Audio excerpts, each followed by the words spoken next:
It's Season 2, Episode 7 of the Doctors and Litigation, the L Word podcast. Welcome back. I'm Gita Pensa.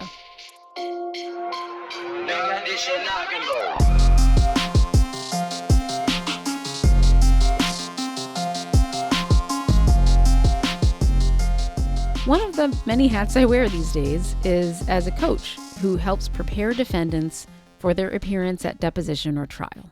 And by the way, if you are new here, I'd like you to hit Season 1 first and certainly listen to the episodes on deposition and trial, and you will learn much more about what is required for a deponent or a trial witness. But one of the things we focus on a lot is how we communicate in each of these realms, which are very different from one another. And yeah, the truth is the truth is the truth, but there is an art in communicating the truth. And you know that from being a doctor or other clinician who works with patients. The way you break the news of a life-changing diagnosis to a patient is different from the way you communicate that to a consultant. The way you convey data or test results is different. The way you communicate with your kids is different from how you talk to your friends, is different from how you talk to your partner. So let us dispense with the notion that learning how to communicate well and strategically at deposition or trial is somehow distasteful or wrong or dishonest or something you don't deserve to do because of the medical events that took place. We're going to talk about all of those things some other day. But today, let us just take that as a given and learn a little bit more about strategic communication from a true expert. I am so excited to welcome Matt Abrahams to the podcast. I am a huge fan of his. Matt Abrahams is a lecturer who teaches strategic communication at Stanford Graduate School of Business, and he's the host of the Think Fast, Talk Smart podcast, which is where I first encountered him. He's the author of books such as Think Faster, Talk Smarter, which came out in 2023, and Speaking Up Without Freaking Out, 50 Techniques for Confident, Calm, and Competent Presenting. He's published research articles on strategic communication, cognitive planning, persuasion, interpersonal communication, and he is just a wonderful and innovative educator and coach, and I admire him greatly. I refer clients to his podcast and books for techniques in maintaining their calm while they're in the hot seat and communicating with empathy, professionalism, and simplicity. And today, I am so excited to welcome him to the podcast to talk about strategic communication for defendants in litigation. And I hope you enjoy our conversation.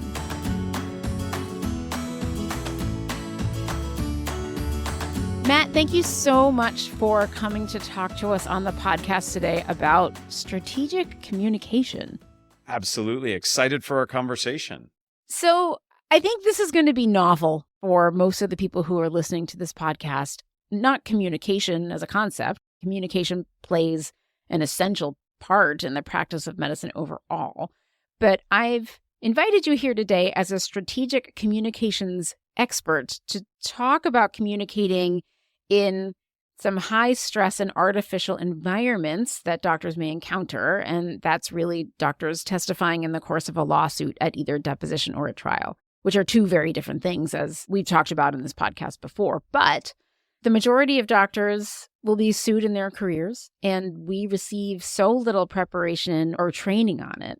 And even though that's not exactly what your podcast, Think Fast, Talk Smart, or your most recent book, Think Faster, Talk Smarter, are precisely about, I often refer people I work with to your podcast and your book for tips on anxiety management in speaking, and the importance of preparing and creating structure and communicating with empathy and clarity and brevity and distilling complex topics down into simple, compelling arguments and letting their values and perspectives shine through. And so after that long-winded introduction, would you be up for talking about these things with me in this context? Absolutely. And I look forward to learning from you more about the context. I do a fair amount of work with doctors. I do work at Stanford's medical school, helping doctors and those training to be doctors. And I certainly do a lot of work in the legal profession as well, have many clients who are part of law firms, but haven't really thought about how those two merge together. So I'm excited to learn from you.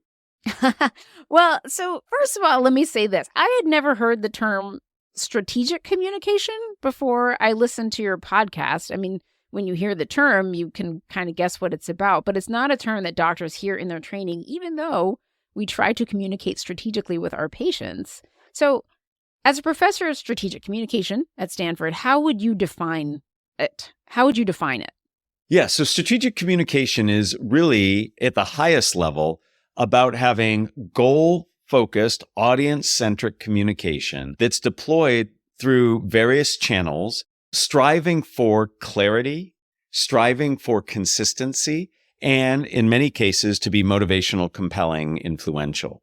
So that's at the highest level. Very practically, it's about honing and developing messages and the delivery of those messages, be it written or spoken, so that we can have maximal impact on the people we're trying to communicate with. In essence, we communicate strategically all the time, but it's really about the forethought, the goal, thinking about the channels, thinking about the needs of the audience. Those are the types of things that we talk about in the classes I teach and in the work that I do. I think that doctors are okay with this concept in terms of dealing with their patients, but something happens when they enter the litigation arena, and testifying at deposition and trial, even though they're two completely different ball games, performing in either really does require strategic communication. But a lot of doctors that I work with sort of bristle at the thought of being strategic in their communication in litigation because it feels to them like it means they're not being genuine or forthright. And even though they don't feel bad being like that in conversations with patients in this weird domain, thinking about communicating with persuasion or strategy feels sneaky, dirty, underhanded, and they just sort of want to show up with their unvarnished truth. And just sometimes they resist preparation because it feels ethically strange to them. So what would you say about the value of these communication skills in this arena? I'm sorry to hear that people feel that way. I think if your goal as a communicator, regardless of setting, is to get your point across, then being strategic about it makes sense. We are strategic often in our communication. So when I say strategy, I don't mean being conniving, manipulative. It's really about how can I best represent my ideas in a way to maximize fidelity, accuracy, and clarity in what I'm saying. As medical professionals, your job in communicating is to communicate with high fidelity, to communicate clearly. And I would expect that in this domain of legal issues around medical malpractice and other things, that being clear is really important. So I would encourage everybody to see strategic communication as essential in all of your work, but especially in these circumstances. So going into a deposition, going into a trial, thinking through what's important for you to get across. What are the key points? What are the types of stories I want to tell, the evidence I want to bring? Thinking about historically what this means relative to things that have happened before or the work that I'll do in the future. All of that makes a lot of sense to do in any high stakes circumstance, especially one that has some legal context around it. So I bristle a little bit when people equate strategic communication with things that are negative. I think strategic communication is incredibly positive and incredibly important. And everyone in any high stakes situation, be it in the legal system, dealing with medical issues and challenges, even in our interpersonal relationships with friends and family, need to spend some time thinking strategically. The last thing I would say is that to be authentic, to be your true self, you do that through communicating, and you do that by communicating strategically. So I think it's really important that people spend the time thinking this through. It's not a necessary evil. It is a critical component of being successful in whatever capacity, whatever job you do. I love that. It's not an evil. It's a critical component. I thank you. I'm going to use that. To shift gears for 1 second, one of the things that you do so well is to coach people with tips on anxiety management in speaking, and whether a prepared speech or speaking extemporaneously. And trial is sort of a weird combination of both of those things. But, physicians have a lot of experience with speaking in anxiety-provoking arenas. Like when we start off as students, we will have to do these patient presentations in front of medical teams that are filled with more senior doctors who are judging us. And We do case presentations, and sometimes we have to defend our choices at conferences like morbidity or mortality, that sort of thing. We present research, we do talks. We always try to communicate complex topics simply to patients. And, each of these things creates some kind of anxiety in us, but there are very few events in a medical career that cause as much anxiety as giving a deposition or testifying at trial. We feel these are very, very high stakes situations. We're unfamiliar with the setting. We probably have complex emotions about the medical events and being in the lawsuit that are all going to come into play. So what advice do you have for us regarding managing our anxiety to help us communicate better in these scenarios? Yes, and thank you. I appreciate that you refer people to the work I do. I have dedicated a lot of my life to helping people feel more comfortable and confident in high-stakes situations. Certainly the situations that you address are very high stakes and have big consequences. So anxiety is normal and natural. I believe, and those of us who study it believe, it's innate to being human, and I'm happy to go into why we think that's the case. But the reality is, in high-stakes communication situations, we feel threatened, and our body invokes fight or flight. Speaking to doctors, those listening, and yourself, clearly you understand better what goes on in the body when one is activated by a stressor than I do, but it is normal and natural. And when it comes to this, the ways to manage it, and manage it is a key idea. It's not about overcoming it. I don't believe we truly can ever overcome our anxiety in speaking. There will always be situations that invoke it. However, we can learn to manage it. There are two ways primarily. First, by managing symptoms and managing sources. So the symptoms are the things that happen to us physiologically, and there are things we can do. For example, our heart beats faster. Obviously, we're trying to oxygenate our bodies. We breathe more shallow. Simply by taking deep belly breaths, like if you've ever done yoga or Tai Chi, can calm you down. And I'm sure you and others better understand why that is than I do. What is important is the exhalation. It's the exhale where all the magic happens. So make your exhale twice as long as your inhale. It'll slow down that heart rate. It'll slow down your breathing rate, which will also slow you down. Your voice will sound more normal and natural. Shakiness is adrenaline. Adrenaline's purpose is to move us from threat to safety. So purposeful movement with broad gestures. If we're standing, moving around, if we're seated, when we say something important, we might lean in. That productive movement reduces some of the shakiness, and that's really important. I blush and perspire when I get nervous. That's because your heart's beating faster, your body's tensing up, your blood pressure's going up. You get hotter. It's like you're exercising. So cooling yourself down can help, and holding something cold in the palms of your hand helps. The palms of your hand are thermoregulators for your body, just like your forehead or the back of your neck. So I will hold something cold, like a cold bottle of water, before I speak, and it reduces my core body temperature. Everybody's done this in reverse. On a cold morning, holding something warm, like a warm cup of tea or coffee, warms us up. So those are some things we can do to manage symptoms.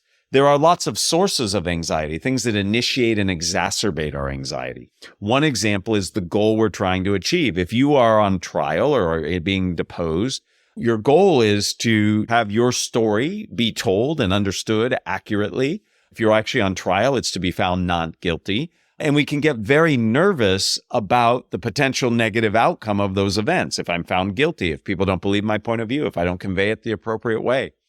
All of those are about the future, potential negative future outcomes. So the way to help ourselves is to become very present-oriented in the moment. And anything we do that makes us present-oriented helps. So it's doing something physical, some light exercise. Actors and actresses will shake their bodies out. Talking to somebody, having a meaningful conversation before you go in and get deposed or sit in the courtroom can help you be more present-oriented. Anything you do that helps you feel the moment, the present moment, rather than worrying about the future can help. And that's just one example of many ways of managing sources. So I apologize for giving a mini lecture. It boils down to managing symptoms and sources.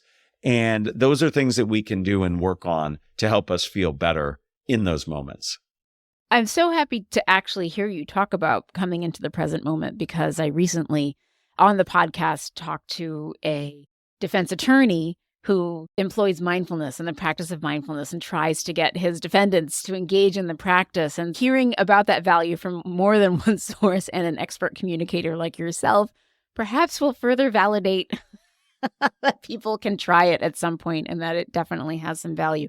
So you talk about, in your book, you talk about the development of an AMP, or an anxiety management plan. We've talked, at length about anxiety on this podcast, about litigation stress in general. What do you advise people to do in terms of their own personal anxiety management plan before they have to go in and perform? Everybody responds differently to anxiety around speaking, and everybody finds solace in different techniques. My original book, the first book I wrote, was called Speaking Up Without Freaking Out, and it was 50 techniques for managing anxiety based on academic research. I'm happy if 3 to 5 of those 50 work for any one individual. Not everybody is the same. So finding a personalized anxiety management plan is really important. So what works for one doesn't work for the other, and you have to try these things out. It's trial and error, and you need to do it sooner than later, right? So if the trial's coming up in several weeks or months, I need to start thinking about what will work for me. So let me share with you my anxiety management plan, what I do. And I still get nervous in certain situations. They're fewer and farther between, and they have certain characteristics. So over the years, I've been able to really define and refine what makes me nervous and how I can address it. But everybody needs to find different ways of managing and different plans. My plan consists of techniques that involve me doing something physically and involve me doing something mentally. And I think that's really important. And my plan allows me to do some of this right before I speak, as well as in preparation and even during. So I have 3 steps that I follow. First and foremost, I already alluded to the fact I hold something cold, and I start that in advance. Maybe 5 minutes before I go speak, I start drinking some cold water and holding it. That reduces my blushing and my sweating. I also remind myself that I have value to bring. One of the things that can be very intimidating to me and to many people is the fact that we feel like we're being judged, that people are criticizing us. And that's real. People do judge you. In a court of law, you are literally judged. At the same time, in most of our communication, we have truth to bring to the situation. We have value to bring. There's a reason that I'm there.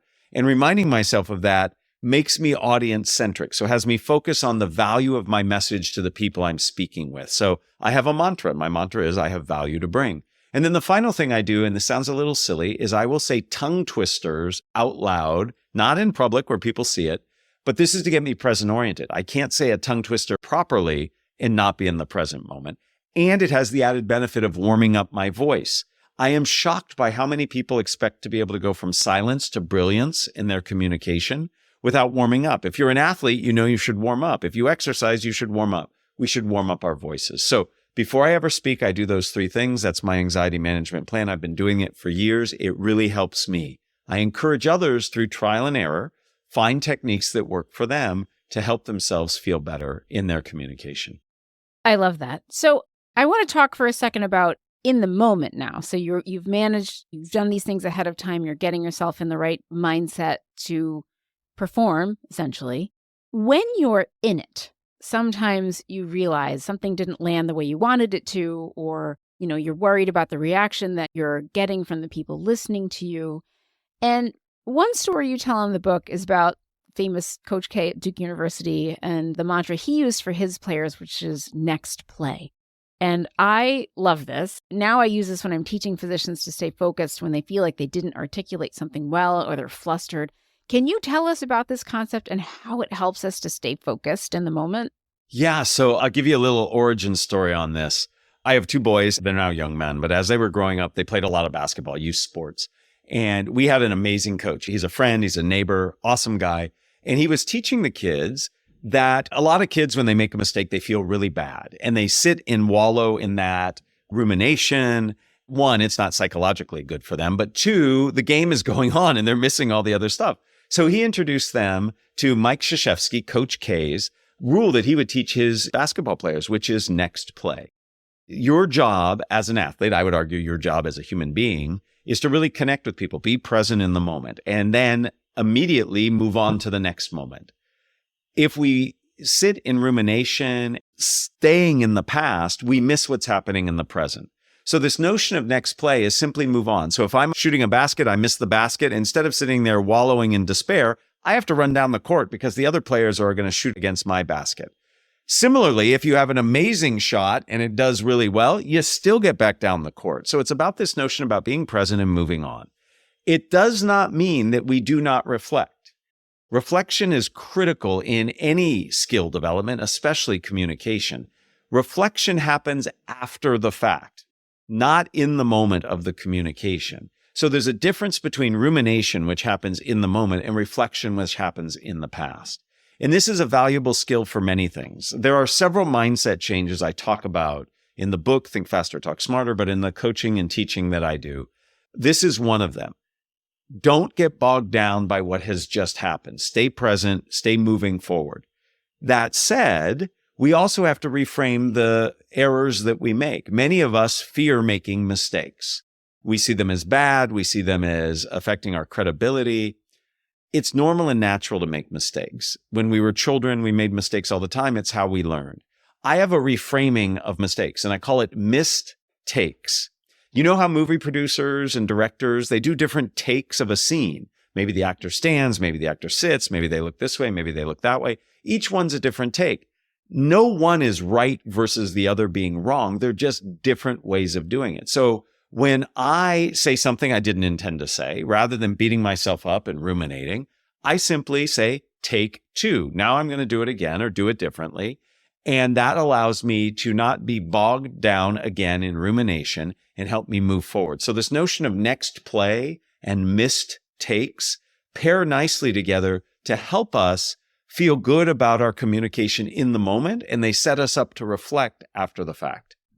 I think that's especially important when someone is preparing for giving a trial or deposition. They'll often be given a mock deposition or a mock trial, and we will make mistakes there and just beat ourselves up over that and then develop anxiety around it. And so I think that concept of just we're learning from this, we're going to be able to do it again, seeing it as a missed take and something that we can get better at while we practice, I think is really important.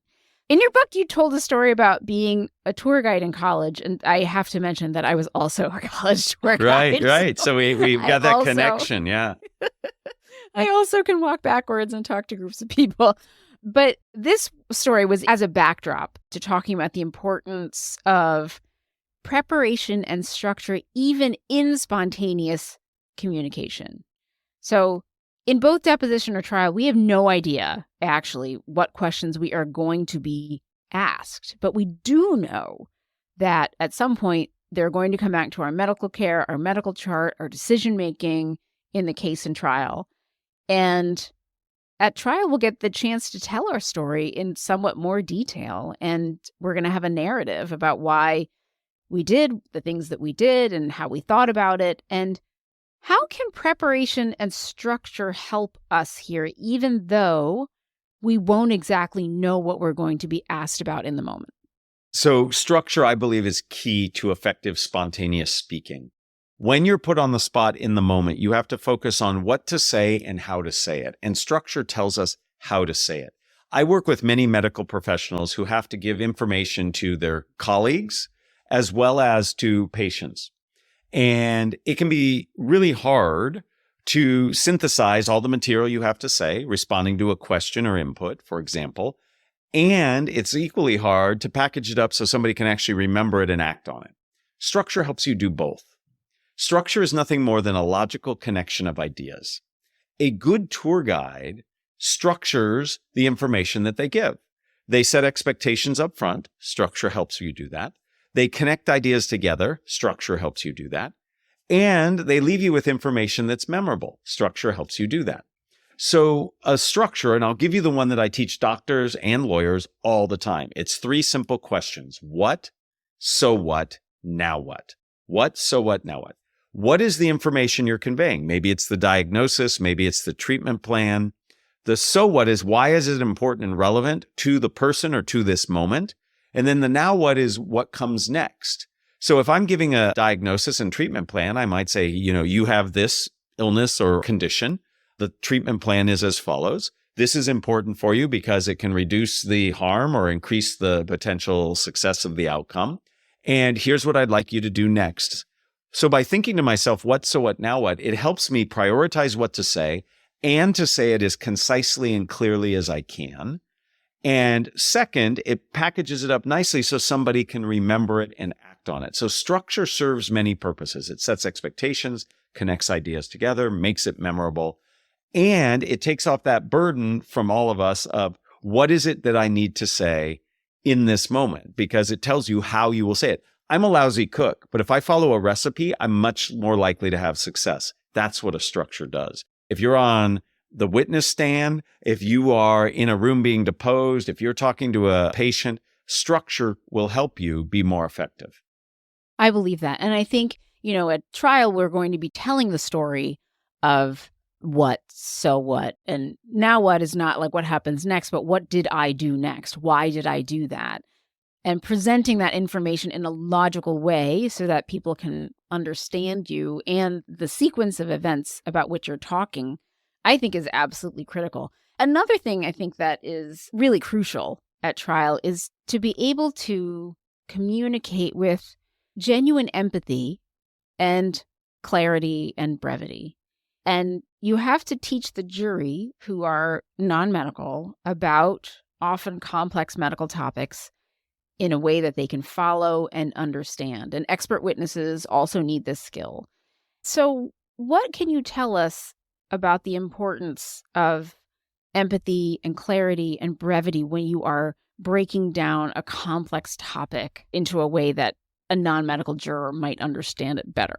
That question has lots of parts to it. So let me start with empathy.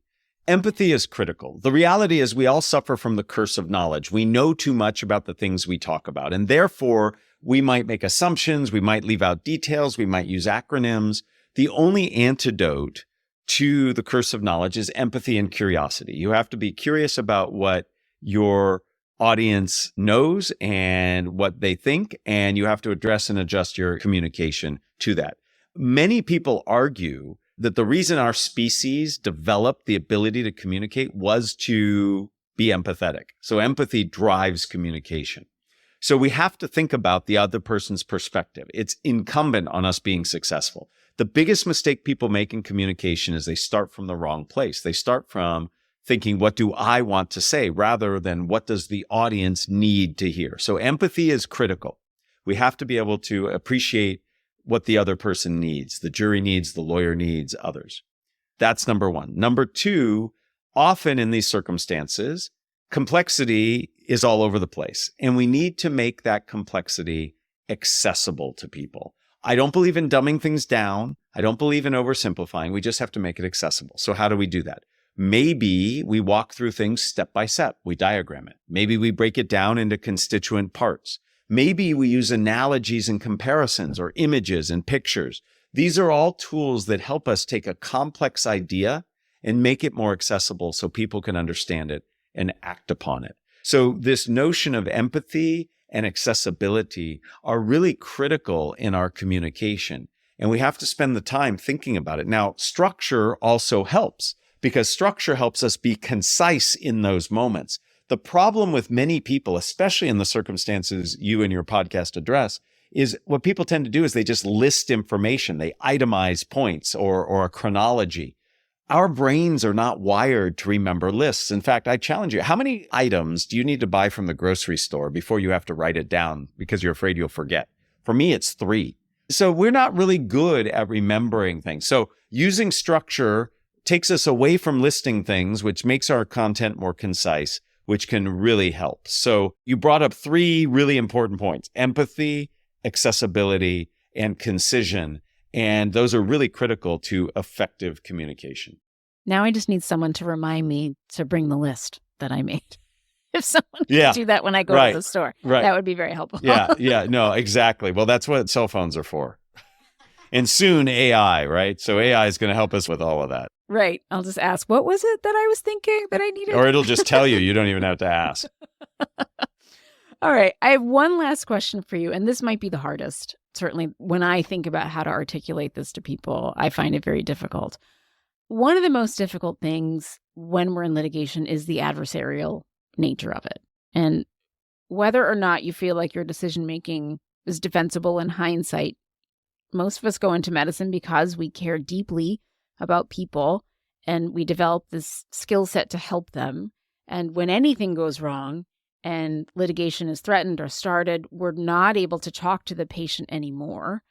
And oftentimes trial is the next time they're going to hear anything directly from you, either the plaintiff or their family, in this weird artificial setting, of course, which is set up to be adversarial. And I believe that it's very important to not only have empathy for the jury in that setting and what they know and understand, but to have empathy for the plaintiff and their family, and to be able to display that empathy in your communication while simultaneously defending yourself. What advice do you have for us in terms of being able to communicate our defense, but in a way that still offers compassion for the plaintiff, and when the audience is potentially hostile to our message? I mean, the questioner, the plaintiff's attorney, is hostile, but that's not who our answers are for. So what are your thoughts on? That's a big one. That's a big challenge, right? And there are some correlates to that in other types of communication. When it comes to conveying empathy, one, you want to be authentic and true to yourself. Don't become somebody that you're not. Second, acknowledging the emotion that's at play, and emotion is at play in these circumstances. Even in a court of law that's all about facts and what happened, there's emotion, and acknowledging that. Saying this is something that's really personal to me, and I'm sure those involved feel very connected to it. I mean, acknowledging that is important. Sharing that you understand that there are multiple perspectives to this, so there are multiple approaches, is also important to conveying empathy. When possible, demonstrating listening. So in a deposition or when you're on the stand, when somebody asks you a question, asking a clarifying question, paraphrasing what you've heard, all of these demonstrate your intent to try to understand it well, which means you're trying to connect with the person.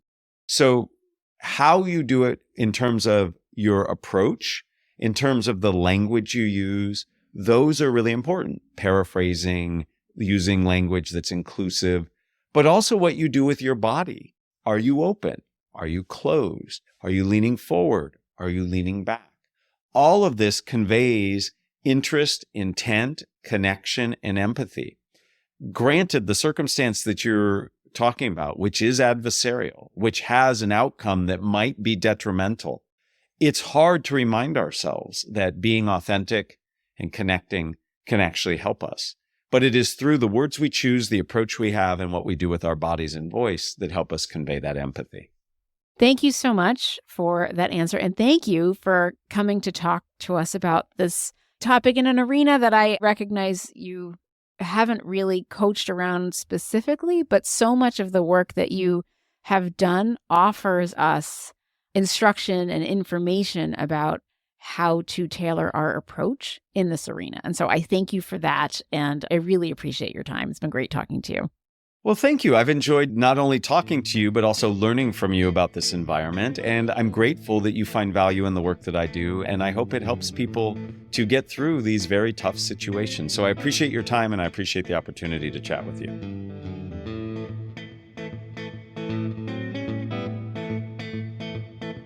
All right, my friends, that's all for today. And I will see you back here in a month or so. For my lawyer and my risk management friends, I am excited to say that I will be delivering the keynote address at the American Bar Association's Health Law Section Conference next month. That's September 26th in Chicago, and I hope to meet you there.